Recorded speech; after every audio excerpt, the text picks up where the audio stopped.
Друзья, привет! С вами Сергей, вы на канале «Ну и как там?» И я Хиви. Хива – это восточная сказка в Узбекистане. И начнем мы знакомство с городом вот с этого места. Смотрите, какая величественная, здоровенная крепость.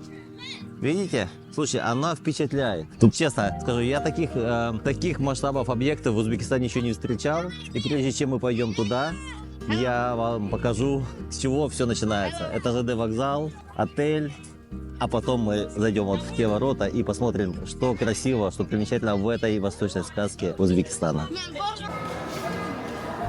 В Хиву я приехал на поезде из Бухары. Время в пути заняло чуть больше 3 часов. В шикарном купейном вагоне, в новейшем купейном вагоне с кондиционером, с климат-контролем. И когда я приехал в Хиву, сразу передо мной открылось вот такое зрелище, красивый город, чистейший вокзал, как и все центральные вокзалы Узбекистана. Пустая площадь, на которой не пускают никого, кроме пассажиров, которые уезжают, приезжают. Я заказал такси и поехал в гостиницу. Друзья, я подъехал к гостинице. Слушайте, что-то стрёмно как-то здание такое. Давайте пойдем посмотрим, что там внутри. Может быть, внутри будет лучше. Слушайте, внутри совсем другой колор. Смотрите, какая красота. Супер. Поднимемся на второй этаж. Номер у меня 203. О, друзья, прекрасный номер, слушайте. И за адекватные деньги.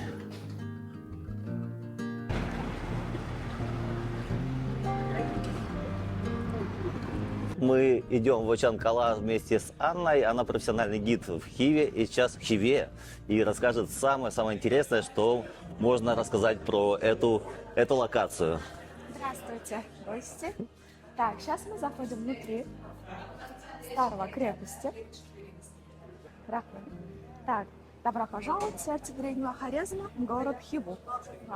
Вы сегодня не просто туристы, вы настоящие следопыты Востока. Мы называем Хиву также музей под открытым небом и место, где все еще помнят шепот караванов, шаги шахов, любопытство туристов. Хива делится на две части – Ичан-Кала и Дишан-Кала. Ичан-Кала это означает, что внутренняя крепость, Дишан это внешняя. Ичан-Кала состоит из 26 гектаров, а Дишан-Кала, внешняя крепость, состоит из 56 гектаров. Сейчас мы с вами познакомимся только по старому городу Ичан-Кала. А здесь у нас наш национальный головной убор Хорезма называется чугурма. Эта чугурма у нас сделана из шерсти барана. Также раньше мужчины надели этот головной убор и летом, и зимой, потому что без этого головного убора для них считался стыд. Когда они опозорились, они должны снять этот головной убор от головы. Когда опозорились? А почему так им? А почему именно когда опозорились, они снимать должны его? Потому что без этого для них считался стыд. А была разница, белый Да. или черный? Да, конечно. Белый цвет всегда надели летом, а черный всегда надели зимой. Угу. И смотрите, этот головной убор выполнял многофункциональный головной убор. Функция этого головного убора – защита для глаз от всяких глазных болезней, защита от солнечных ударов и даже обогреватель. Летом держал прохладу, а зимой тепло. Вот. И Офигеть. самое интересное, что мужья прятали деньги от своих жен внутри этого головного убора, как кошелек. А жены как будто не знали, что там Как деньги. будто не знали, да. Наверное, они так держали. А сколько, интересно, стоит тут сейчас, если, сказать, Начинается с 10 тысяч сумм до 1 миллиона. а если в долларах или в евро, это 15 евродан 75 евро калат. 15 евро, а с 15 евро до 75. 75. до 75? А они легкие вообще, как бы тяжелые? Нет, легкие. Ну, и потяжелее, чем моя кепка. Это же шерсть. Ну да. натуральная, да. Слушайте, очень интересно. А вот такие вот каракулевые или каракулевые, Каракуль. да, они это уже уже советского времени, да? Такая была мода. Так, Хиву также мы называем солнечным городом, потому что летом температура бывает с 40 до 50 градусов жары, а зимой бывает минус 118-20 градусов мороза. Потому что сейчас Хива расположена посреди пустыни, окруженных Кызылкум, красной пустыней, и Каракум, черной пустыни. Поэтому у нас погода сухая, жаркая, и у нас пыльная погода из-за пустыни. А почему черная пустыня и белая, белая и черная? Почему? Там Нет, песок? черное и красное. А, черная и красная. Песок образуется оттенок черного и красного цвета, когда солнце садится и восходит. Вот поэтому это называется черный и Офигеть. красный пустыня. Давайте куда? нам сюда. Так, здесь вы можете встретить множество медресе, но одна из самых больших из них это была медресе Мухаммеда Амин-хана. Так, смотрите, раньше здесь были более 60 ханов. Каждый из них построил свое здание в честь себя. Минареты, медресе и даже башня, дворцы, гарем, темница хана. Медресе это на арабском происходит от слова мадраса, это означает, что место для учебы. Медресе это традиционное мусульманское учебное заведение. Это было у нас медресе Мухаммеда Амин-хана. Мухаммед Амин-хан был один из химическим правителем. Он управлял Хивой 10 лет. Это медресе и минарет построены одновременно в 19 веке. Минарет медресе Мухаммеда Амин-хана в настоящее время действует как отель. Это у нас отель Хивы, называется как Ориент Стар. А раньше внутри этого медресе были 130 кели, худжр, комнат для студентов. А здесь обучались 260 студентов одновременно. То есть два студента на одну келью, получается, да? поместились. А сейчас туда зайти нельзя, чтобы Да, снять? Там... сейчас я вам объясняю, а потом посмотрим. Так, и внутри сейчас действует только 80 комнат, номера для туристов. А рядом в медресе расположена минарет. Смотрите, минарет Мухаммеда Амин-хана называется кялта-минар. Кялта, то есть означает, что короткий минарет. Это у нас короткий недостроенный минарет Мухаммеда Амин-хана, потому что он погиб во время битвы. После смерти хана никто не хотел достроить его минарет до конца. Если бы минарет достроили до конца, это могло бы достигнуто до сотни метров. 100 метров. Сотни, да. А сейчас он... А сейчас у нас состоит 29 метров, а диаметром 14,5 метров. Ань, а правильно я знаю, ну, как бы можно на ты, да? Что если, допустим, хан строил что-то, допустим, медресе, и он не достроил, и это не достраивали, или как-то, или это Нет, другие, не? Нет, правильно. Если он не достраивал, то так и оставил. Так и оставлялось. Нельзя было достраивать, ну, типа, Нет. как бы Нельзя было. за другим человеком. Нет. И смотрите, благодаря уникальному декору минарет у нас весь покрыт с красивыми бирюзовыми майоликами. Майолика это у нас изделие из керамика. И обратите внимание на узор. Ни один из них не повторяется, потому что наверху у нас имеются надписи на сталик, которые ныне пользуются только для персидского языка. Тут у нас написана поэма «Пройдись ко всему миру, и ты не увидишь более красоты, чем минарет Мухаммеда Амин-хана, который должен был называться «Око земли». И второе стихотворение так. В момент, когда ты смотришь на это, сердце вырывается из груди. Словами не описать состояние души. В момент, когда ты смотришь на этот красивый, уникальный минарет Мухаммеда Амин-хана. И легенда говорит о том, что мастер, который построил этот минарет, он также пообещал построить точно так же похожий минарет Бухар. Но наш хан не хотел, чтобы повторить такую красоту в другом месте. Поэтому он казнил этого мастера. Отличный подход. И наш хан тоже хотел наблюдать за Бухарой. Вот поэтому бухарские эмиры и наш хан были на соревновании, чтобы построить самую высокую башню, центральную. Они не враждовали между собой? Ну, да, иногда. Давайте теперь посмотрим внутренняя часть.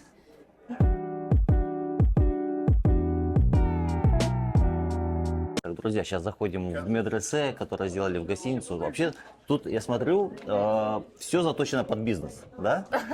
Да. Вот все под бизнес. Ну, как бы молодцы, надо Хорошие зарабатывать. места, да, чтобы открыть свой бизнес. Да. Давайте.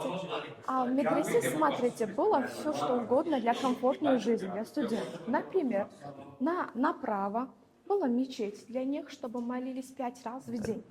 А налево там была библиотека для них. А сейчас эта библиотека действует как бар. Да, Только ну, современная библиотека. логическое изменение, Логическое, да. Раньше книжки читать, а сейчас бухать. Ну, что может быть лучше бара в медресе? Это у нас медресе. медресе здесь студенты обучались исламу, математику, арабскому языку, хадисам, шариату и логике тоже. Это было место, чтобы изучать там религиозное и светское образование. Вот. Медресе имеет прямоугольную форму, двухэтажную структуру. Главный фасад украшен с майоликой, мозаиками, изящными мукарнасами, то есть сталактитовым декором. Мукарнас это сталактит? Сталактитовым декором. Ага, Изящный мукарнасит, да. И главный фасад медресе имеет пештаг. Пештаг это у нас арка. Главный фасад арка пештаг очень высокая и массивная, что символизировало мощь государства и знания. Эта медресе даже выполняла функцию общежития для учащихся. И это медресе стал центром интеллектуальной жизни Хивы. Он, наверное, самый большой, да? Самый большой Это медресе. самое большое медресе, Да. да, среди медресе. Ань, а какое, вот сейчас немножко назад, если вернуться на начало разговора, какое было население вот этого города, который внутри крепости находился? Сколько людей здесь жило? Раньше? Да. Раньше более 500 человек, да? Более 500 человек. Вот смотрите, даже сейчас до сих пор мы его называем живым городом. Почему? Потому что до сих пор у нас внутри этого крепости живут люди. Здесь имеется 350 домов местных жителей с 58 исторических памятников. И также мы его называем как старым городом, потому что сейчас Хива более 3000 лет. В 1997 году мы праздновали юбилей Хивы 2500-летия. И получается, ну, вот я когда гулял, да, он делится, по сути, на два сектора, да? Да, Ичанкала исторический. и Дешанкала. Ну, вот там, вот, где люди живут, вот эти 350 домов, это Это внутри. внутри, да. Да, И в старом городе. да. Они как бы объекты вот этого наследия, это же все под ЮНЕСКО, да, получается? Да. А те дома, в которых они живут, они могут как-то там ломать, строить? Нет. Знаете, правило ЮНЕСКО это можно жить, не меняя внешний вид. Да. Вот поэтому у нас везде дома местных жителей построены как солом и глина, Да. глиняного кирпича. Вот. Ну, как стена получается, да? Вот из чего Да, сделана стена? стена. Понятненько. И они почти все здесь как отели используются. Отель, чайхана, Ну, локальные как бы кафе. для бизнеса, да, все. Гостевой дом.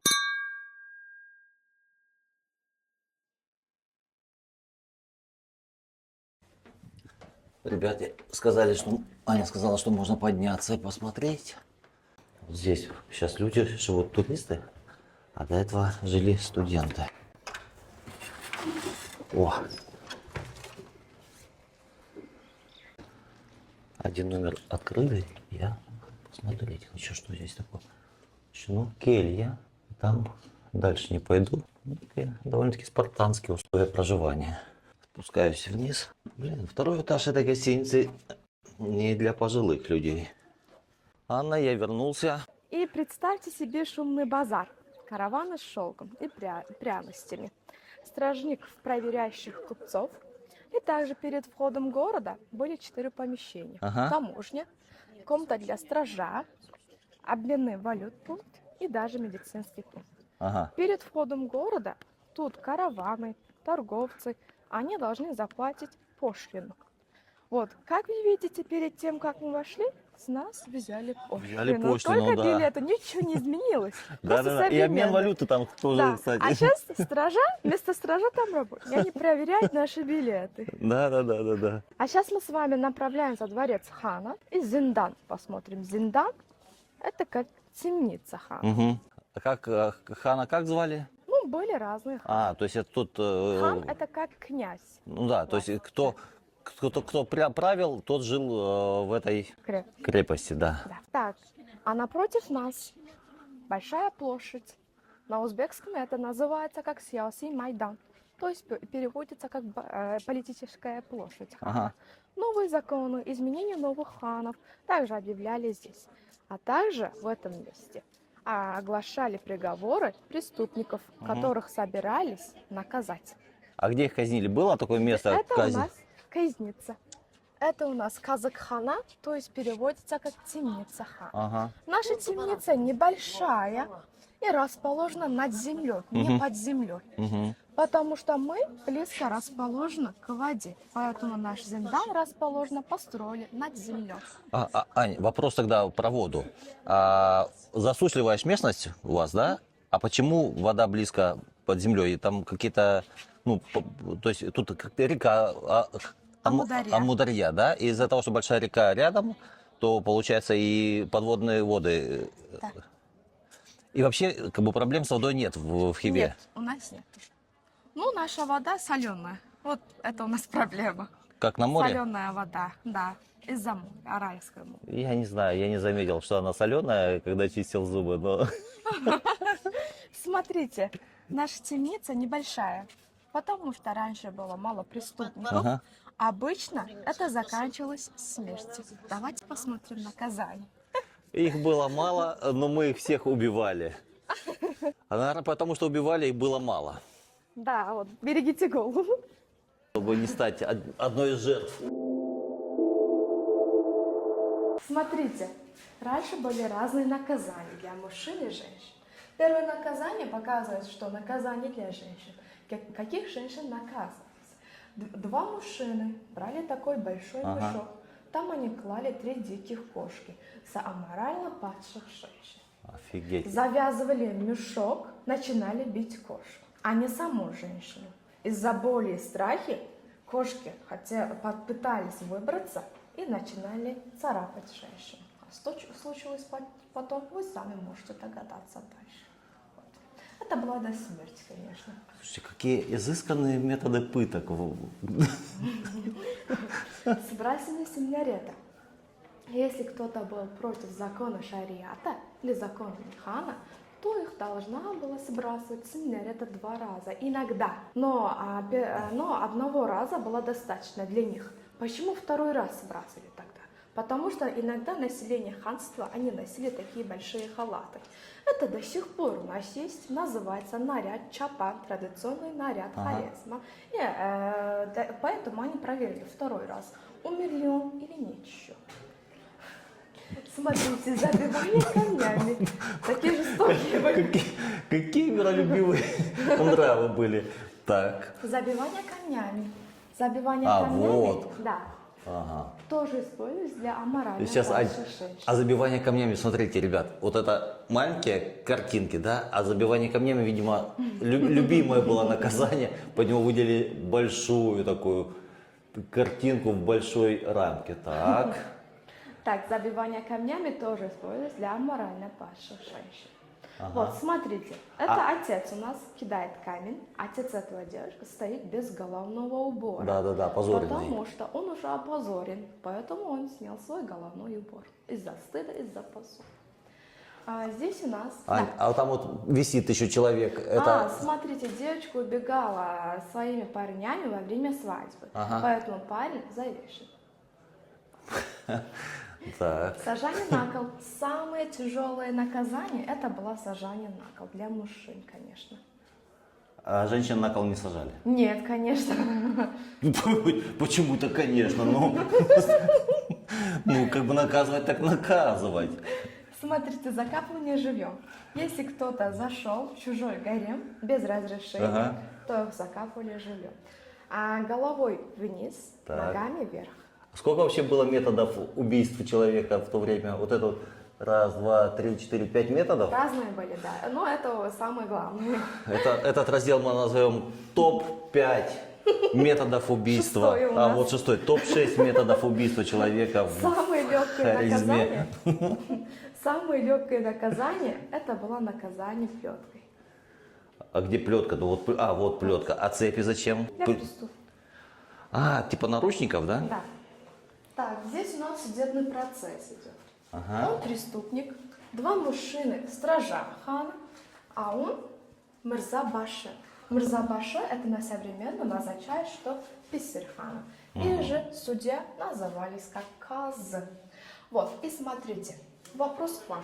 Так. Почему он до сих пор сидит с головным убором, если он уже опозорен? Потому что еще не было приговора. Его не признали еще виновным. Поэтому. Так вот. 5. Пятерочка. А вот еще картинка этого судебного процесса, вот она.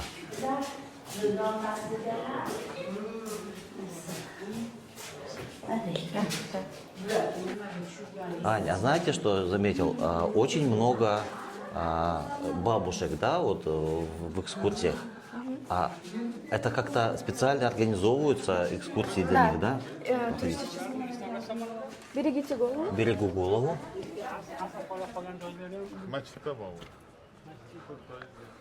Это, ну, как бы их с регионов откуда-то возят, с сел, да? Вот, они приехали из Бухары. Откуда вы узнали, что они из Бухары? Из-за диалекта. Кстати, У вот нас в каждом регионе есть свой диалект. Да. Харизми у нас очень отличается от узбекского. У вас сейчас, у вас он к туркменскому больше как-то? Туркменский и турецкий. Туркменский, турецкий, да? Турецкий, да. А смотрите, самый интересный факт, что у нас нету буквы Ч. На узбекском есть, а у нас нету. А как вы по-узбекски разговариваете тогда? Вместо К мы подставим как Г. Смотрите, на узбекском это кель, иди сюда, иди ко мне, а на нашем диалекте это будет как гель. Я, честно говоря, ничего не понял, как гель. Различия для моего уха я не слышу, да? Нет, а на казахском языке у них нет буквы Ч. Вот поэтому они называют как шай. На казахском нет. На казахском Ч, а у нас нет буквы К. Ага. Вот. Различия в каждом городе, кстати, в Самарканде говорят, мне таксист говорит, мы говорим типа на таджикском. Да, они на таджикском. В этом, в Бухаре, Бухара, правильно, да? Да. В Бухаре говорят, мы говорим тоже на таджикском, в городе, типа интеллигенция, а говорит, в селе, типа в пригороде говорят на узбекском. Но при этом мне гид, сейчас скажу, гид в Бухаре сказал, он таджик, говорит, конечно, лучше, чтобы жена была узбечка. Смотрите, наш диалект очень отличается от узбекского. Мы почти не используем узбекский язык. Ну, у нас диалект, не диалект, это для нас как хорезмский язык. Эски Хорезми, это называется как старый хорезмский язык. И дальше у нас те люди, которые живут в Хорезме, если вы спросите у них, они называют себя не узбеки, они называют хорезмицы. Ну, потому что Хорезма, это было же государство еще совсем недавно, там 100 лет назад, друзья, в 1920 году, да, по-моему, было ликвидировано как государство, когда большевики пришли и начали захватывать, присоединять новые территории, захватывать территории, которые, собственно, они расширяли империю, и в 1920 году закончилась история государства Хорезма, да? Хорезм, да. Да, а Хива, это, по-моему, это же столица была Хорезма. Столица. Да.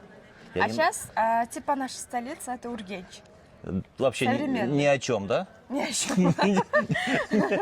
В этот город ни о чем, а там единственное, что есть аэропорт. Ну, как бы он типа, Аэропорт. Да, к Ургенчу, поэтому... Хотя аэропорт.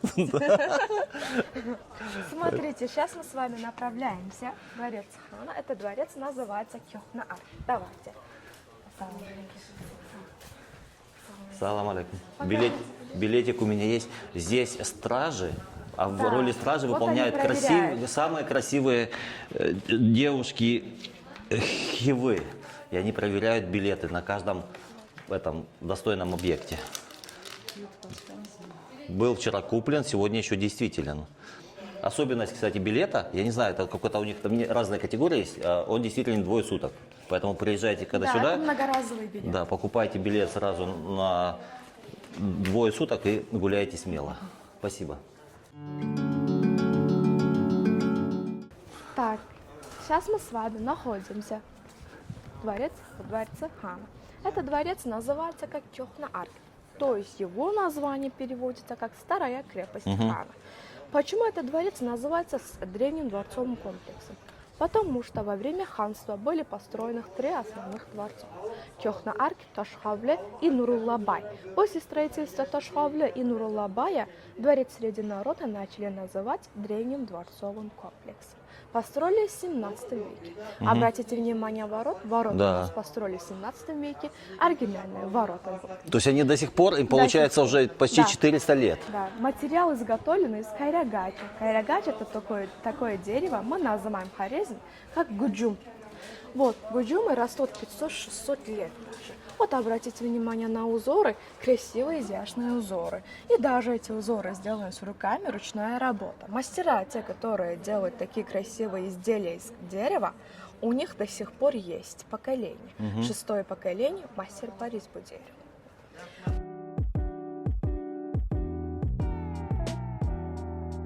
Площадь сарая состоит 1,5 гектара. Археологические раскопки были конюшня, кухня, мастерская, оружейная комната и водохранилище Сардаба.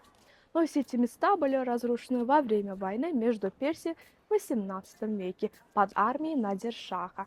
А сейчас мы с вами направляемся в мечеть хана, зимние и летние мечети. Здесь находились тронный зал, где хан принимал послов, зимние и летние мечети, где молились семья хана с удивительной резьбой по дереву, и также башня города.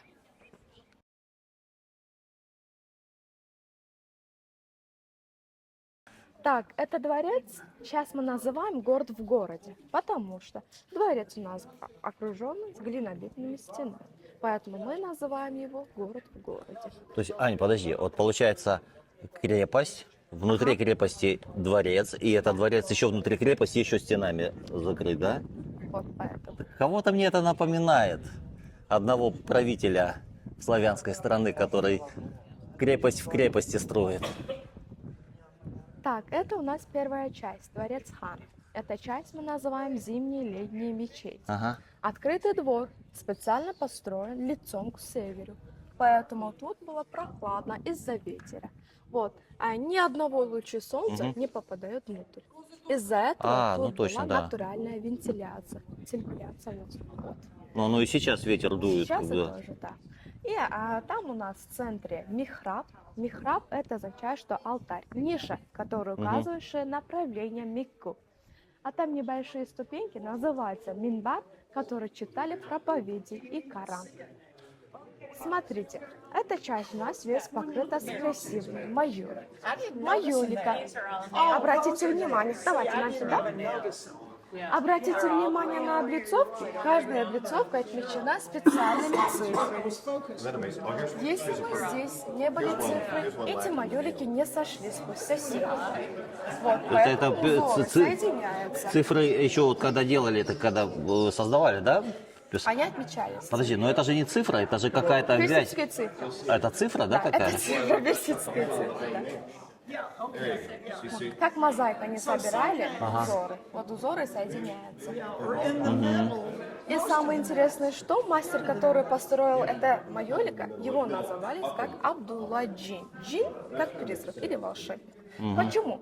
Потому что до сих пор люди не знают, из чего это состоит. Состав крас, ингредиент и даже техника. У нас секрет. Он добавил сюда вот индиго и кобальт и что-то еще. А это что-то еще до сих пор у нас секрет. Есть такой певец Кенни Джи, да? Это вот, наверное, он в честь того Джи такой. Я буду тоже Джи. Джин. Джин. Да, Джин. Волшебник. То есть он Джин, я думал Джин. Блин, ну вот эти вот особенности произношения восточных слов. Так, что у нас тут? Вот они, получается, четко, вот это вот четко видна цифра, цифры, да? Вот здесь вот тоже. Не, ну вот эта цифра я вижу. Ну, только наоборот, справа, получается, справа налево, да, она считается? Это персидская цифра, да. Ну, это как будто это 2 и 5, да, римские. Ну, нифига не римские. Вот. Летом семья хана, они молились здесь, на Айване, а зимой они молились внутри. Это места у нас называются Айван, открытый двор. Сейчас, Ань, а вот это, смотри, вот эти ступеньки. Вот эти ступеньки. У нас минбар. Да. Минбар — небольшая ступенька, которую читали проповеди и Коран. Ага. А на них сидел... Имама или хан. На них Хан сидел сидел или имам. имам, либо хан, да? А вот это вот... В центре всегда стоял имам. Муаззин, это у нас называется. Он должен был стоять именно вот там, да? Да, именно в центре. Не сидеть. Не сидеть. Ну, он совершил намаз, вот поэтому, если приходится функция, чтобы сидеть, он мог сидеть. Угу. Так, Здесь у нас 3 комнаты. Первая у нас тахаратхана, то есть означает омовение до намаза. Монетный двор, музей. Сейчас мы с вами направляемся в монетный двор, где производили монетки, деньги, купюры. Отлично. То есть он сам сколько хотел, столько и мог напечатать денег, да? Да, конечно. Да. Давайте, берегите Такой голову. современный Центробанк. Ассаламу алейкум. Салам алейкум. Так. О! Так, сейчас мы с вами находимся в Зарбхана. На узбекском это Зарбхана. Это переводится как монетный двор. Добро пожаловать в монетный двор Хивы, сокровища серебряных секретов. Сейчас мы с вами находимся не в просто музее. Мы в месте, где рождались деньги, где серебро превращалось в силу, и каждый чекан был шагом к процветанию государства. Этот монетный двор стал центром чеканки золотых, серебряных, медных монет. И каждый мастер, который во время чеканки золотых монет, мастера, они должны были быть без бороды. Потому что это все связано, что тайно воровали монетку, пряча их в своих коробках. Вот поэтому они должны были быть без бороды во время чеканки золотых монет. Ань, а если получается, почти все тогда носили бороды, да, мужчины? Если люди встречали взрослого мужчину без бороды, они знали, понимали, что это чувак работает в монетном дворе, да? Да. Такое беспалево, конечно. Вот, здесь производили разные монетки, деньги. Были 5 разные деньги. Золотые, серебряные, медные, шелковые даже были, банкноты и бумажные.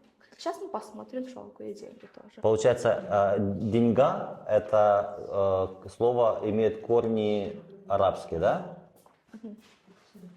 Вот это тенге в Казахстане, это то же самое, это производное Тенге слово. это Да. как деньги. Да. И на русском языке деньги, это тенги, ну вот это понятно, если кто не знал. Вот. А теперь представьте, вы мастер-чеканщик, а ваше утро начинается с плавки серебра, а затем вы берете заготовку, силой бьете по штампу. Так. Вот она новая блестящая монета готова с гербом хана, печень. За такую работу платили хорошо, но и строго спрашивали, что каждая монета должна быть точной по весу и качеству. Ошибся и можешь сам попасть И в что, оборот. на стол? Нормальная такая работа, да? Тебе дают денежку готовить, ошибся в граммах или сколько там, и все. На ту комнату, которая была до этого. И что можно увидеть еще? Интересно. Оригинальные инструменты для чеканки монет, клише для шелковых денег и даже ордены и медали, советские медали. И, конечно, само здание с толстыми стенами, узкими окнами, чтобы защищали от воров. А получается, вот эти вот клише это для шелковых денег, да? А здесь написано рубли. Где? А, точно. А почему? Потому что после революции мы начали использовать шелковые деньги. А вот это получается для больших номиналов, да? Вот это как-то не прямоугольная какая-то. Это просто узор для них. Вот. А вот эти для ремня, нет, для кепок, Медал. Да? Медал, орден, советские медалы. Орден. Ну так. Эти монеты были настоящим отражением своего времени. Как и двери тоже, да? Да. Это интересно, оригинально? Смотрите, мы можем сказать, что низких дверей построили раньше для 3 причины. Ага. Первое – уважение. Да, Они наклоняться. должны наклоняться перед входом. Да. Вторая причина – это мы можем сказать, что климат.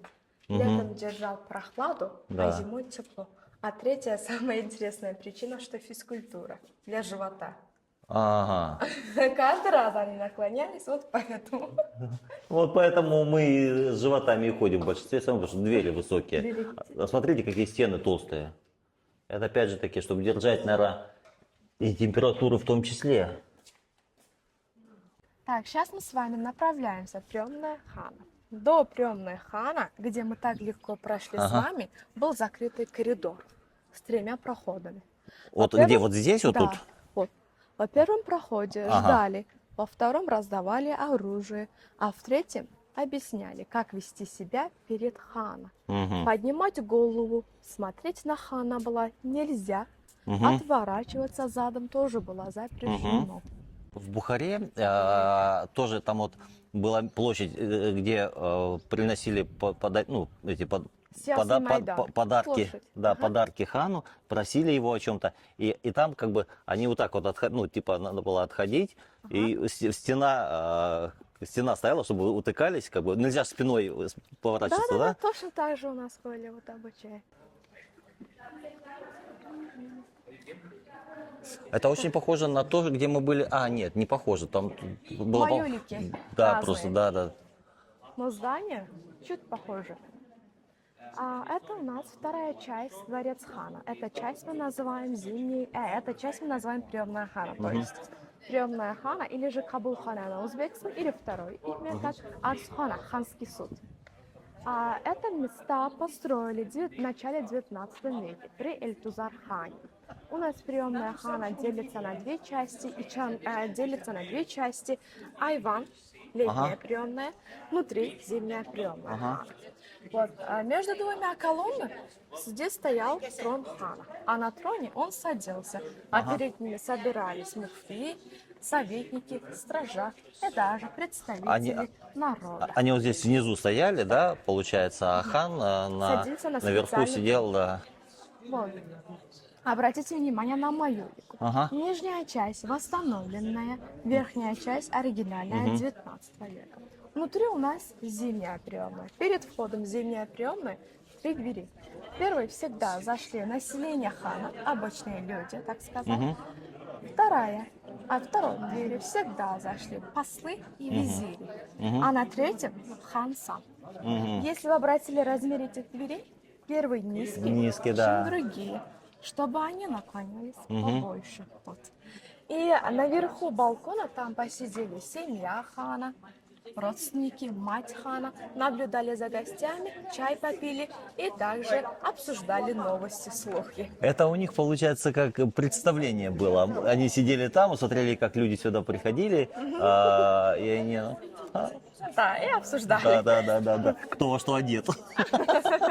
Да, так и есть сейчас. Это у нас места, где стояла трон хана, юрта хана, то есть. Ага. Это места для юрты хана. И это, так сказать, это было как административный пункт хана. Ага. Вот, богатые люди, вот, важных гостей он принимал на юрте. Это у нас водосток, построили в 16 веке. Водосток у нас до сих пор действующий, но никто не знает, куда вода течет. Ну, то есть раскопок не было, что ли, не изучали, куда это все 5 уходит? лет назад проверили, куда течет вода.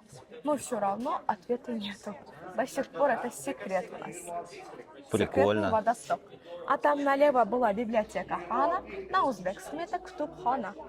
А сейчас это действует как музей, заповедник. Давайте теперь посмотрим внутреннюю часть. Ну, давайте-ка посмотрим, что там внутри, интересно. А откуда в основном вот, туристы, с каких стран приезжают? У нас много туристов из Италии, Испании. А почему, кстати, вот итальянцы? Я тоже обратил внимание, что итальянцев очень много. До сих пор мы тоже не знаем это. Почему? Ну, китайцев тоже много. Китайцы, они везде. Китайцы, они, это понятно, да. Смотрите, нижняя часть у нас имеется вот арабские церкви. А вот здесь вот персидский. Да, но это потому что восстановленная, Да, это восстановленная, а это оригинальная. Это 21 век, это 19 век. Вот, даже крас очень отличается. Да. По насыщенности, по всему.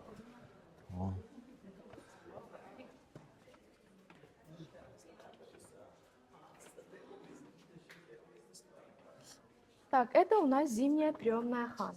Здесь стоял трон хана, А сейчас оригинальный трон хана хранится в Санкт-Петербурге, Эрмитаж, музей. Мгм. Это у нас макет трона. И после завоевания Хивы в 1873 году оригинальный трон хана взял генерал Кауфман в Москву. Мгм. А там налево шахмат, шашки, потому что после государственной работы, если хан имел свободное время, Мгм. он любил играть в шахматы или шашки. А там направо книжная подставка, Мгм. называется лавх. Всегда там стоял Коран, книга Коран, Мгм. потому что, чтобы решения были справедливыми и честными, хан всегда использовался законами шариата. Мгм. Вот, поэтому у него были две разные советники. Религиозные советники, религиозные судьи были муфтии, и были советники, визири. Они помогали, чтобы решать вот трудные решения для Мгм. населения. Вот. А там у нас напротив трона книжная библиотека, вот книжная подставка, полочка хана. Всегда здесь были керамические посуды, вазы, а в центре стояла и книга Коран. Мгм. Ань, а вот эти вот потолки, они же, Оригинальный. да, они очень красивые. А в каком стиле они сделаны? Ну, как бы вот роспись. Хорезмский стиль, хорезмские узоры, исламские узоры. Мгм. Даже у нас на стене можно увидеть исламские узоры. Вот, пятизвездочка. Мгм. А эта желтая часть раньше была из золота, а сейчас это все восстановленная часть.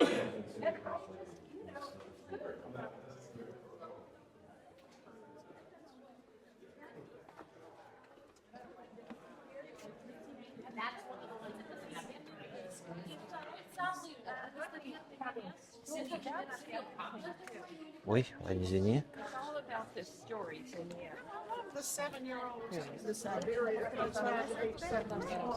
Ben kibirden ama. Blogger. İlk basıyorum ben. А это было на каком языке? Это у нас хорезмский диалект.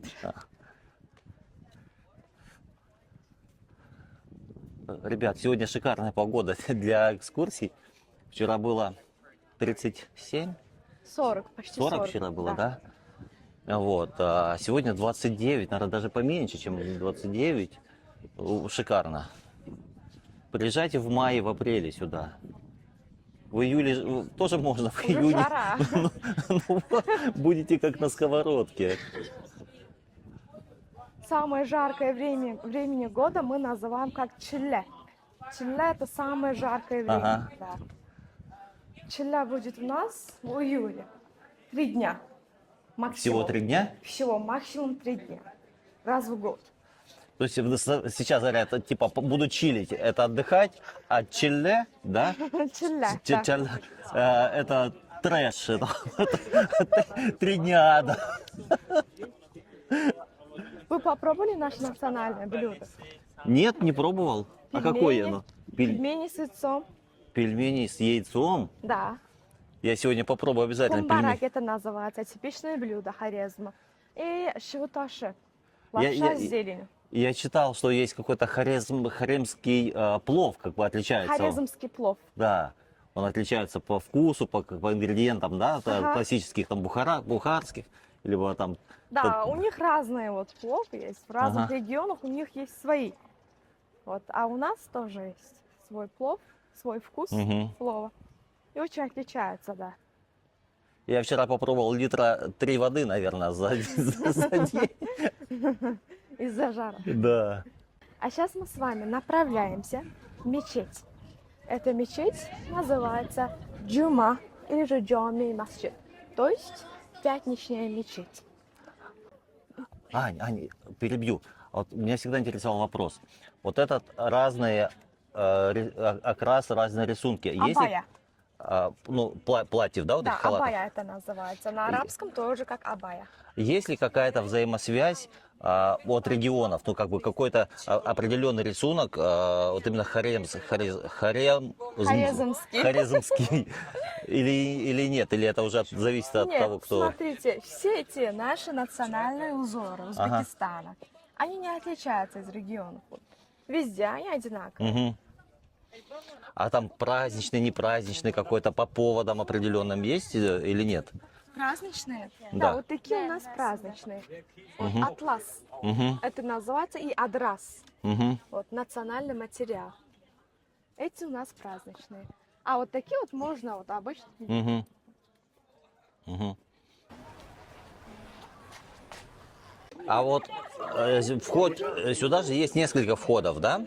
Да, внутри у нас есть 4 ворот, обращенные разные цвета мира. Да. Мы с вами начинали экскурсию западных ворот. Вход в старый город.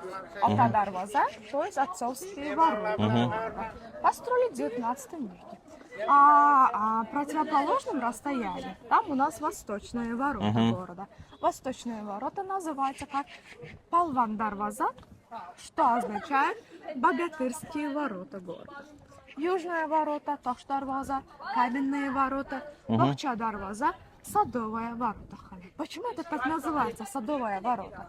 Потому что раньше там находился сад одного хана, поэтому это ворота означает как садовые ворота, Бахча-Дарваза, северные ворота. А напротив нас минарет. Это минарет, самый старый минарет Хорезма. Потому что построили в 18 веке. Минарет сейчас у нас наклоненный минарет, как Пизанскую башню. А вот он сейчас, мы вот к нему стоим, он от нас наклонен туда, по-моему, да? Туда. Туда, Да. да. И высота минарета составит 47 метров. А это минарет также называется как минарет смерти. Потому что это минарет, они использовались для вот, наказания людей. Это сверху Сбрасывали с бросали. минарета, да, сверху бросали людей. Тут, то есть, подожди, это мы сейчас вот стоим, вот там вот где окошки, это туда люди летели и там убивались. Да. Вот. Также минареты тоже раньше использовались для молитв. Азан. Призыв молитв. Да, 5 да. раз в день. Вот это окошки. А, нет, это не окошки, это подсветка. Подсветка вечером. Да. Где-то 6:30 или 7 Ага. вечером. А, Это это у нас джума. мечеть. А снаружи это не похоже на мечеть. И давайте проверим внутренняя часть. Когда заходишь в мечеть, ощущается таинственного, спокойного пространства. Смотрите, опять страж. Страж стоит, здрасте. Ассаламу алейкум. И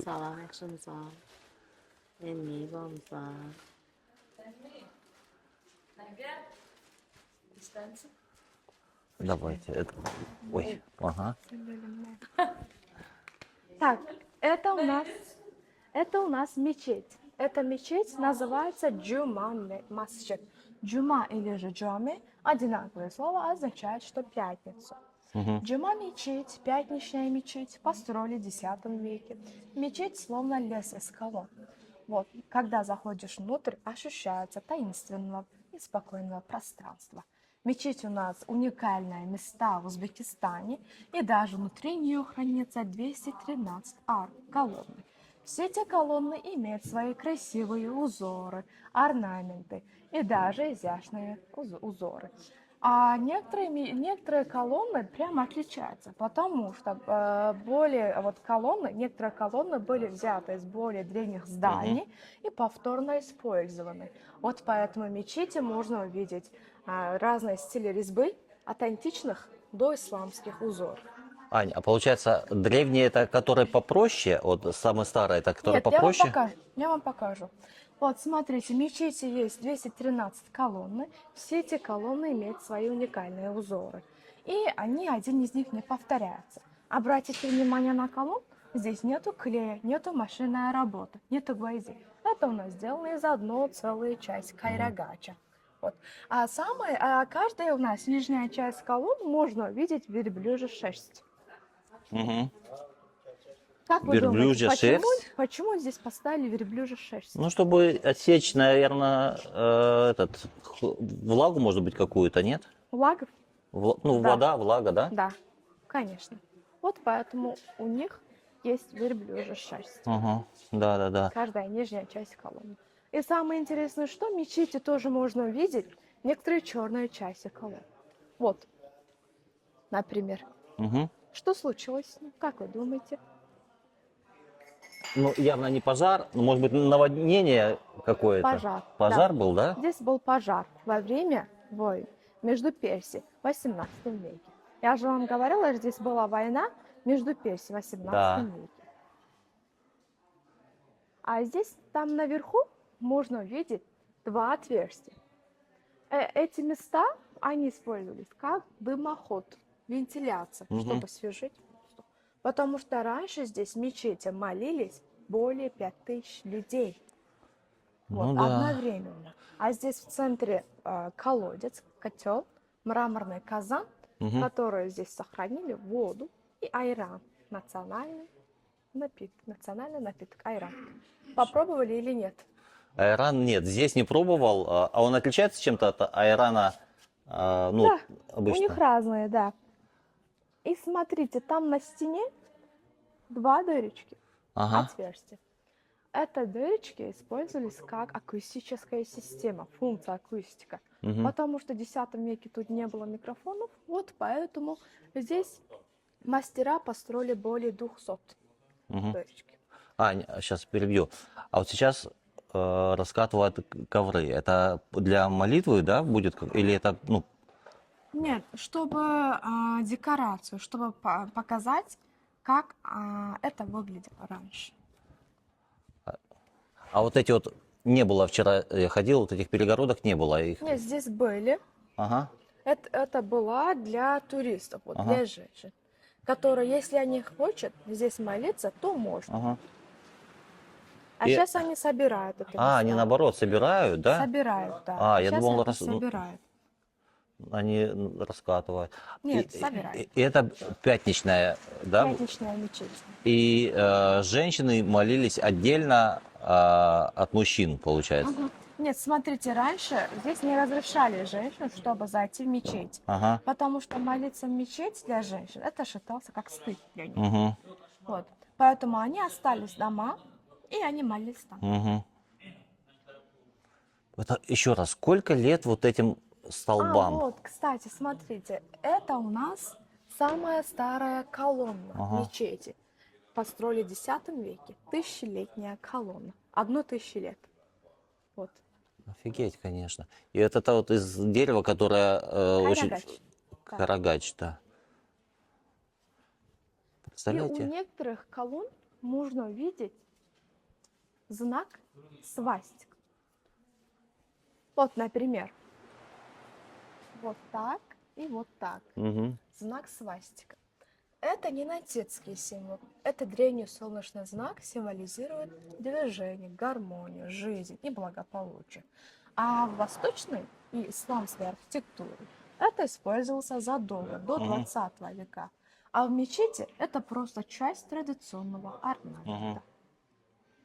Вообще атмосферное, вот это, наверное, самое атмосферное место, да, во всем комплексе. Да.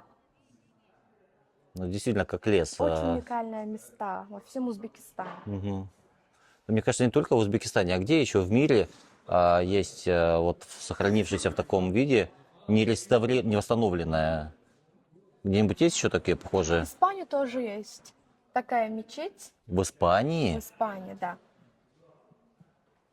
В Это как Испании. Кордоба или так называется? Кордоба, да, ага, Кордоба. ага. Да, у них есть такая мечеть для мусульман. Удивительно, в Испании, ну ладно, сейчас там много арабов в Испании, но раньше, сколько там, сотен лет назад, чтобы...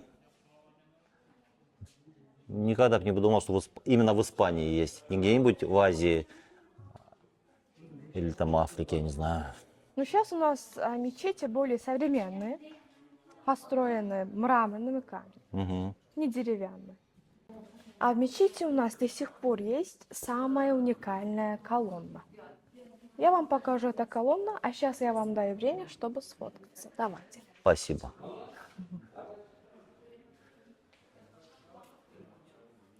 Ребят, ставьте лайки видео. Честно скажу, оно того стоит. Подписывайтесь, если еще не подписались. Вот в этом удивительном месте я вас прошу это сделать.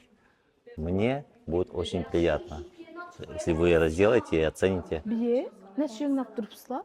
Ту работу, Ремонт? которую Ha. проделали для того, чтобы показать вам Реконструкция mı? историю Хивы İşlep durup и не только Хивы.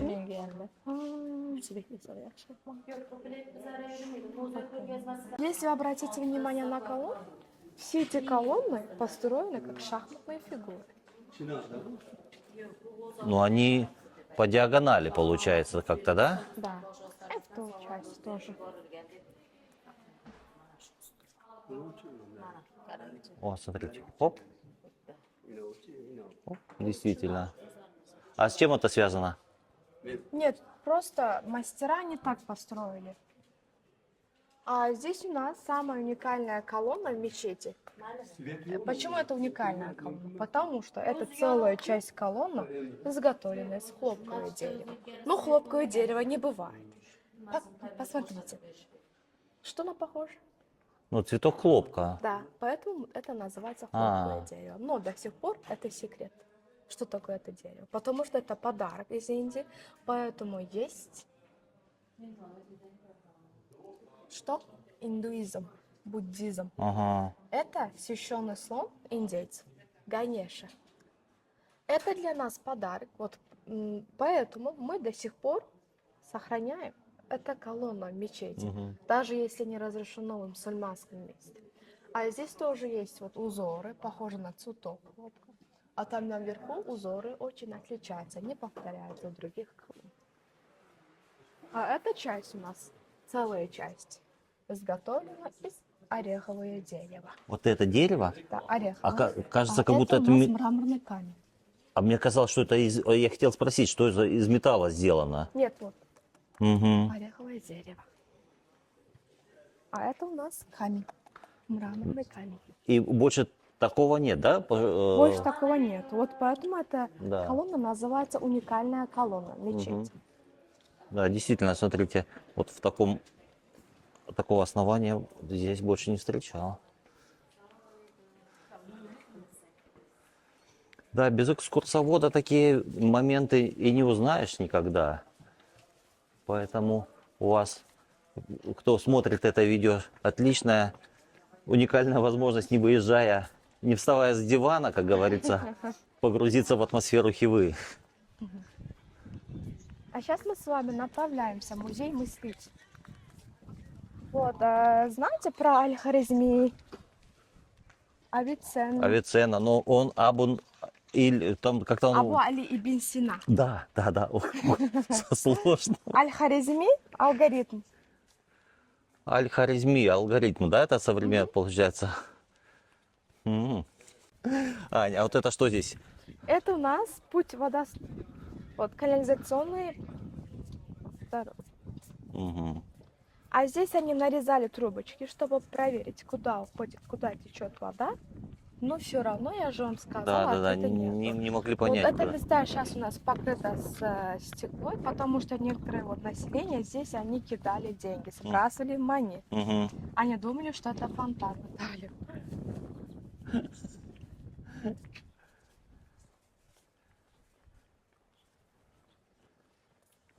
Так, это у нас медресе. Это медресе.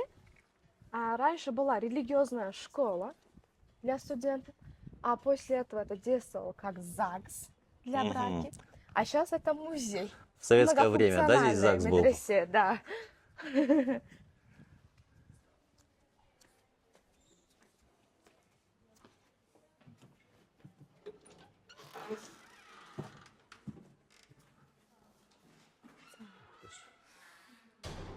Музей мыслителей.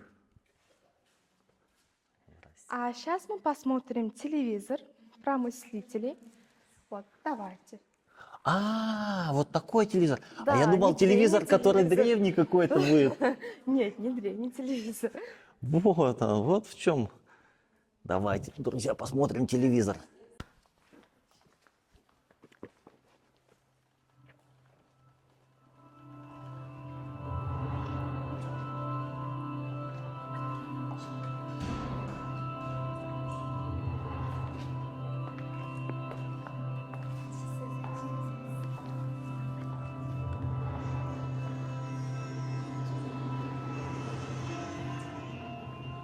В Академии Мамуна осуществляли свою деятельность многие гениальные и известные ученые. Их жизнь была отдана служению науке, а их наследие – достояние не только одной нации или народа, а всего человечества. Если бы не было таких великих ученых Востока, звено познания мира было бы прервано и не состоялись бы открытия медицины, освоении космоса, нанотехнологиях, ядерной энергии, биоинженерии.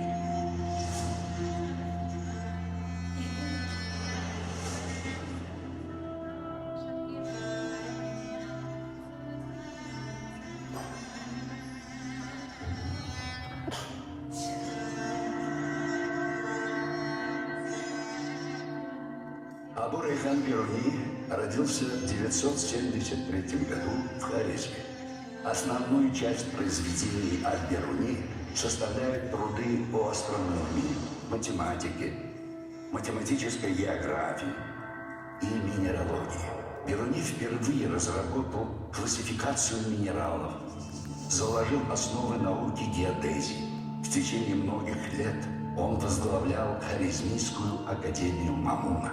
Бируни первым на Востоке изготовил глобус Земли диаметром 5 метров, рассчитал земной радиус и за 500 лет до Колумба предсказал существование Америки. Не случайно во всем мире историки естествознания называют XI век веком Бируни. Его именем названа одна из малых планет Солнечной системы, обнаруженная в 1986 году. Абу Али ибн Сина родился в Бухаре в 980 году. Слава гениального врача укрепилась за ним после того, как он вылечил от тяжелого недуга правителя Бухары.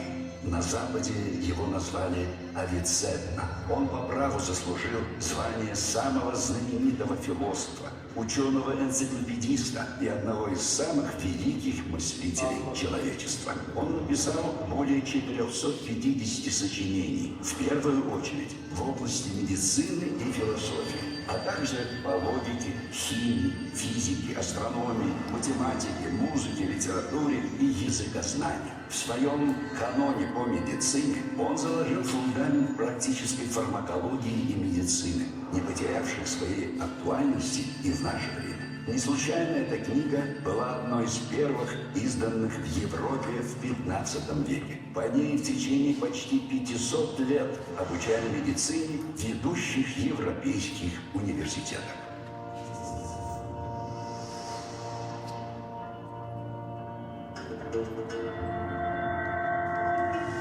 Абу Наср ибн Ирак родился в 960 году. Ибн Ирак является основоположником сферической тригонометрии. Им впервые сформулированы и доказаны плоская и сферическая теорема синусов. Составлено руководство по построению астролябии и ее применению в астрономических наблюдениях. Исконный хорезмиец, он прославился как крупнейший математик и астроном своего времени. Ибн Ирак принимал участие в разработке наследия ученых Греции и переводе античных трактатов на арабский язык. Абу Наср ибн Ирак по прозвищу «математик всех математиков» получил почетное звание второго Птоломея за научные произведения по астрономии. Абу Сахл Масихи был великим ученым в области медицины и философом. Он родился в 971 году. В 995 Абу Сахл Масихи приехал в Академию Мамуна в Хорезме и получил известность благодаря своим практическим трудам по медицине. Помимо медицины занимался также астрономией, математикой, философией, увлекался поэзией и писал стихи. Абу Сахл Масихи – автор фундаментального для того времени труда «100 книг по медицинскому искусству». Абу Хайр ибн Хаммар был одним из известных долгожителей и табибов Востока. Он родился в 942 году и умер, когда ему было 106 лет. В В зрелом возрасте он был приглашен в Хорезм, где служил придворным врачом у хорезмского шаха Мамуна ибн Мухаммада. Абу Хайр ибн Хаммару принадлежит несколько выдающихся трактатов о медицине. Основные из них – испытания врачей, строение органов человека, трактат о падучей болезни, о питании пожилых людей и другие. Ученый-филолог Абдул-Мансур Ас-Саалиби родился в 961 году.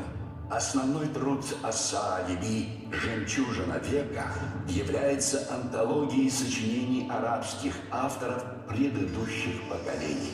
Ас-Саалиби известен своими научными трудами по истории, философии, литературе, логике, арабскому языку. В его трактате «Единственная жемчужина о добродетельных людях времени» приводятся сведения о более чем 120 ученых, литераторах, государственных деятелях Средней Азии и Хорезма.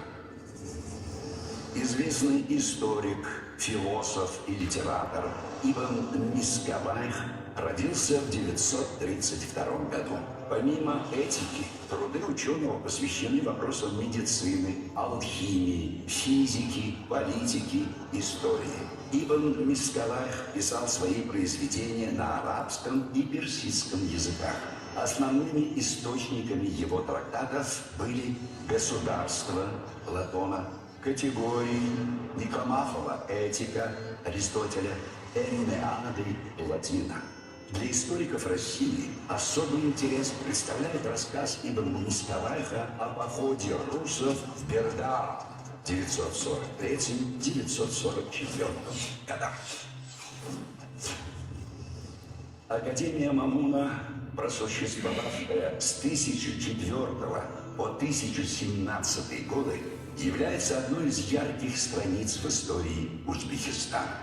Научное, культурное и духовное наследие нашего народа богато великими достижениями ученых, мыслителей, философов, теологов и поэтов.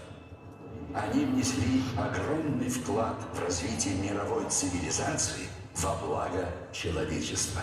Не случайно девизом Академии Мамуна были слова «Наука во благо людей». Вот и все. Было ли полезно? Слушайте, круто. Смотрите, везде вы можете увидеть, встретить такие камни. Это камни в Египте назывались как анг, камень анг. Ага. Это означает, что символ семья. Всегда глава семья, отец, нижняя часть мать, а в центре дети. Вот. И также во время зороастризма, если вы знаете, до ислама здесь была религия зороастризм. И богом назывались Ахура Мазда и пророком Зартуштра. Вот во время зороастризма это тоже используется как 4 стихии, элементы. Огонь, вода, песок и земля. А в центре первая религиозная книга. Что? Коран? Авеста. Не Коран. Какой я балбес. Зороастризмская религия. Авесту. И это также означает, что Адам и Ева. Вы знаете, да, Адам и Ева? Ну, про Адама и Еву, да. Да, вот. Знаем, да? Хотя что-то. Хоть что-то мы знаем. Вот. Маленькие комнаты были кельи для студентов, общежитие. И это у нас обсерватория.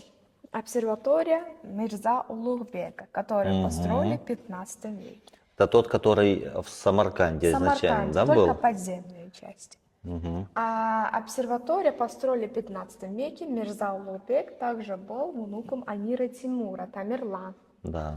Вот здесь вот книга, которая написана Мухаммад ибн Муса аль-Хорезми.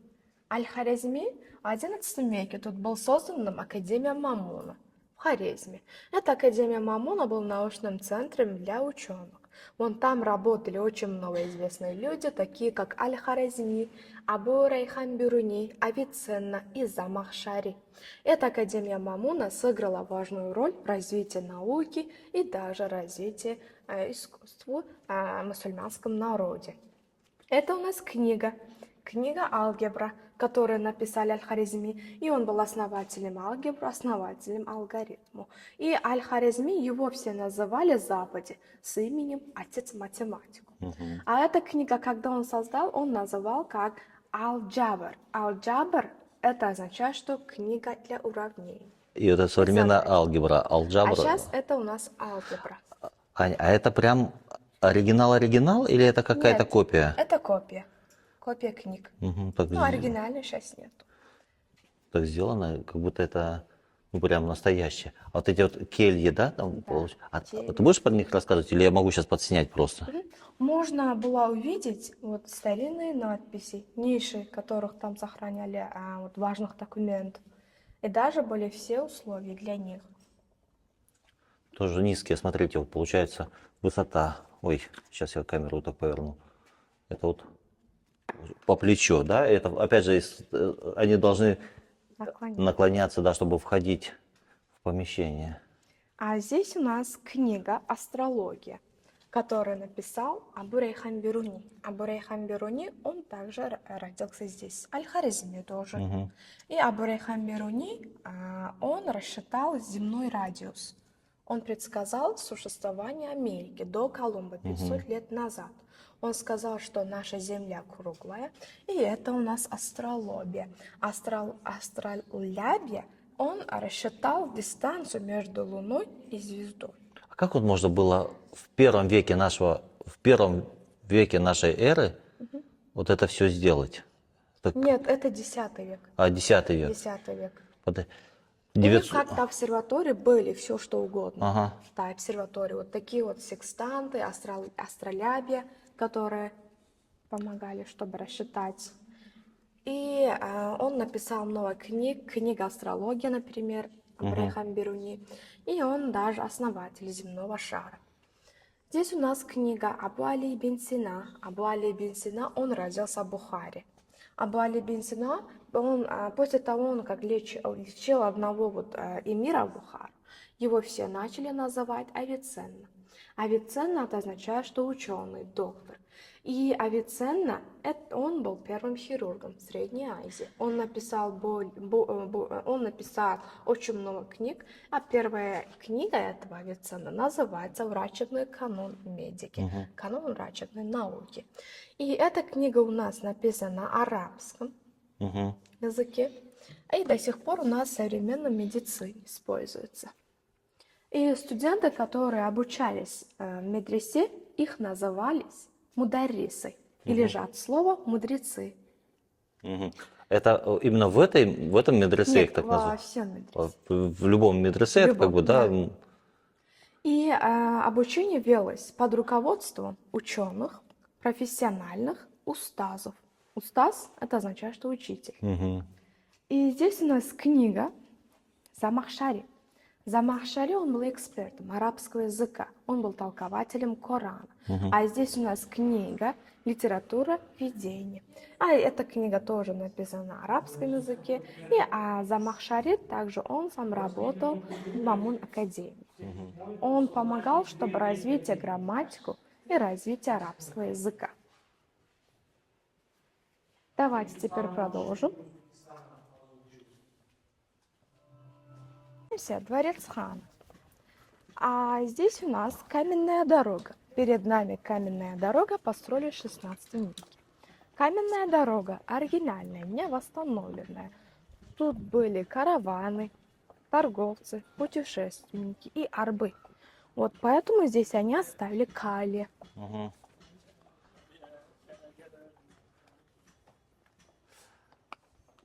А там наверху стены разные майолики. Вот. Мозаики, майолики. Построили, чтобы проверить их качество, тестированы. И майолики построены лицом к солнцу. Солнечные лучи нагревают их. Если который из них не потерял свой оригинальный цвет красок, то использовались для реставрации дворец хана. А, то есть это уже современно, да? Или это... 19 век. А, Вот проверили таким образом. Мгм. Качество. А это у нас дворец. Дворец хана называется Ташхавле. Ташхавле, то есть означает, что каменный двор. Вот, построили во втором половине 19 века при Алла-Кули-хане. Алла-Кули-хан, он не только был правителем, но он даже сам был талантливым мастером. Этот дворец у нас, он приказывал построить в 19 веке, и он хотел, чтобы строительство завершилось за 3 года. Мгм. Но это оказалось, что невозможно, потому что строительство почти закончили почти 8 лет. Это у Мгм. нас большой дворец хана и прямо отличается среди других построек. Асалам, покажите билеты. Сейчас, минуточку, я вам покажу билеты. Вопрос, сейчас я выключу. Так, а сейчас мы с вами находимся в Ташхавле. Добро пожаловать в Ташхавле, одна из самых узнаваемых, величественных и красивых архитектурных сооружений Хивы. Это у нас Ташхавле очень уникальный дворец и прямо отличается среди других дворцов. Потому что другие дворцы сделаны из глиняного кирпича, Мгм. Ташхавле построенных из жженого кирпича. Это у нас Ташхавле состоит из 3 главных частей.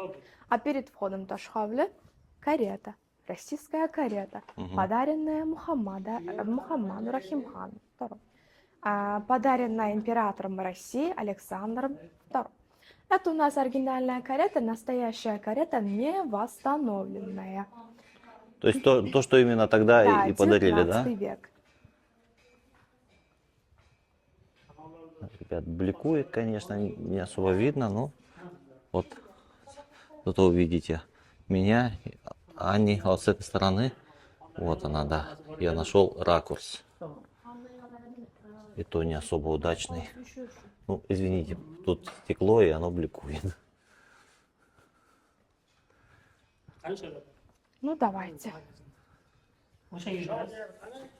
Ташхавле имеет 3 основных частей. Первая часть – Мехмон-хана, то есть гостевые покои. Вторая – вторая Арсхана, ханский суд, где хан рассматривал жалобы народа. А третья, самая закрытая интересная часть – гарем. Личные покои жены и личные покои семьи. А здесь у нас вакфнама фрагменты. Вакфнама – это означает, что кадастральный документ дома. Эти были как кадастральный документ дома, как паспорт дома. А что на них написано? Здесь написано имя. Имя собственника, да, типа? Имя собственника. Ага.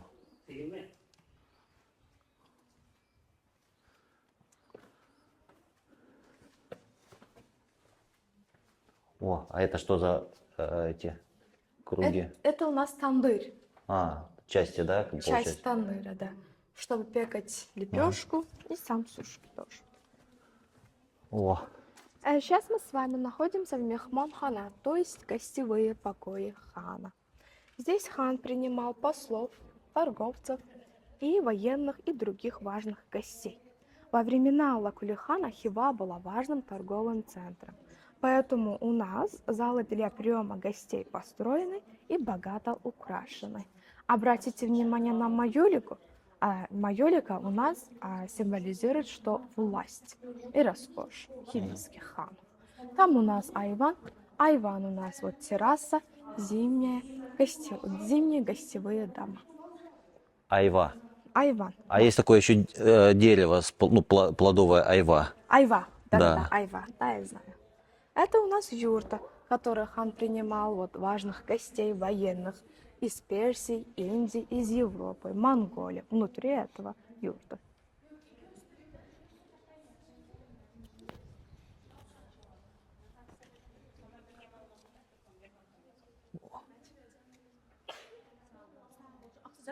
Какая юрта интересная.